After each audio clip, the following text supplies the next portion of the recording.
처음 만났던 그때 향기 그대로 그때 Sa mga program niyo po sa barangay. First ko pong tanong is, ano po ang livelihood program na mayroon po kayo dito? Meron kang problema.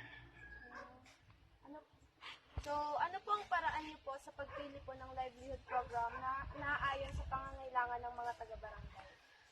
Madali kasing alagaan pag baboy ang livelihood. Madali maging pera. 3 buwan lang, may pera ka na. Saka hindi mahirap kumuha ng mga pagkain niya. Pagkain ng baboy. Madali lang silang pakainin. Opo. So, saan niyo po kinukuha yung pagkain ng baboy? Diyan kasi sa baba, di ba maraming bar dyan. Kumuha kami medyo ng mga tira-tira nilang pagkain. Niluluto namin. Sa paano pong paraan nabibigyan ng benepisyo ang mga kabarangay, lalo na sa aspekto ng pag-unlad ng bansa?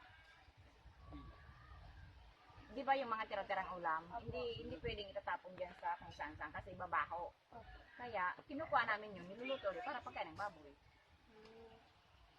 So, ano po ba yung aspekto nito sa pag-unlad po ng bansa? Magbibenta ng baboy, magiging maunlad na kayo. Tapos, pwedeng pwede nang Kumunlad.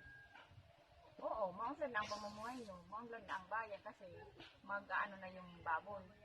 Yung, di ba ma-export? Opo. Oo. Makakatulong. Yun lamang po and thank you.